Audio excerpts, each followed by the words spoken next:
Well, speaking of Bob Ezrin and you, one thing that I'm interested in is the song "Take It Off" that you wrote with Paul Stanley. I have never figured out. How did that song come about? Who did what in that song? Well, Ezrin called me up and he said, Paul's looking for somebody to write with. You want to come up to the house? Mm-hmm. So I went, yeah. So I went up there and. Paul's very cool. He's a friend of mine. So he wasn't then, but I didn't know him, and we went in, and he's all about the work. And I played the riff, and it went da da da da da da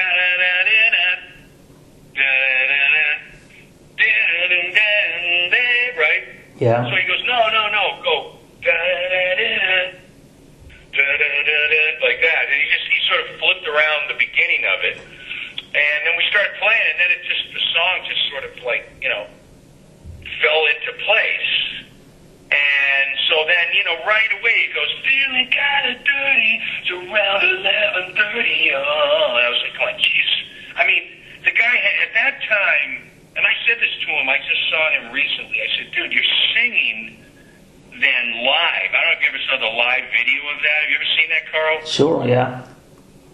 Yeah, the live with all the girls and strippers. I just went, because what happens with me is I do stuff and I just roll past it. I just move on, So I never really saw any videos. I never saw anything. I don't even think I listened to the record. And then I was looking at YouTube and I went, wow. You know what I mean? It was just so amazing. And his voice on that is insane. So, what happens with me is I'm never nervous sort of writing with somebody or working with anybody, But, when you hear these guys, they're guys that are sort of really prolific. Because he works really hard. He's one of those guys. He just works really hard.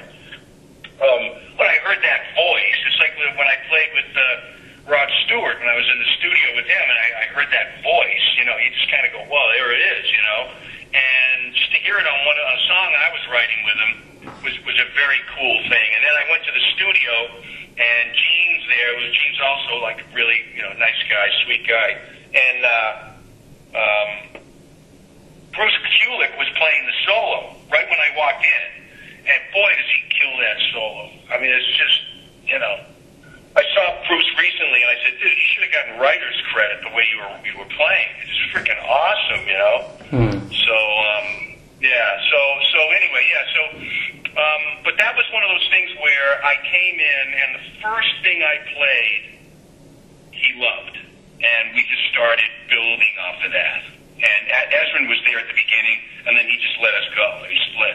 So it was I think it was 2 or 3 sessions. Paul and I went to a movie, went out to lunch, I went to his birthday party, so we sort of, hit it off and became friends. So it was, it was a cool thing. Yeah, cool. So you did the riff, and then Paul and Ezrin did the melody and lyrics. Yeah, I was working. He did the lyrics, and then I sort of got into a little bit of some of the melody stuff. But I was the guitar guy who came up with the chords and the riffs and stuff like that as he was singing. And then maybe influence the melody a little bit, but the lyrics are all him and most of the melody. So Yeah, cool. But by the way, the business aspect of those guys is spot on. It was a 3-way split, period. And there was never anything. You always wonder about how it is working with these guys that are have these huge franchises. Kiss is a massive business, really straight up decent guys that deal. And by the way, the crazy thing was, it was like a third of a song on a 10-song record, and I just remember my residual checks were like, wow. You know what I mean? So those guys are very huge, as everybody knows. But sometimes when you see it in numbers like that, you really get a sense for how worldwide their fame is. Yeah. I mean, Revenge wasn't even a platinum album; it was a gold album, so it wasn't such a big success as they had hoped for. So, well, yeah, and when I speak to any young musicians today, I always tell them it's very important to write because I still get checks from that, and the point I'm making is it's not all about money, but it's the real estate of the music industry. So. The realities of life are you gotta go out and you gotta make money and do stuff. So it's important if you're gonna spend all your time and your talent, your creativity and blood and everything, working in the music industry. It's good to do some writing or at least get involved in some sort of publishing pool or whatever. Because it will help you, later on, and even during, if you have a run at some sort of fame and fortune or whatever, it helps in that regard as well. So yeah. Absolutely. But yeah. Yeah. Well, cool. Yeah. So.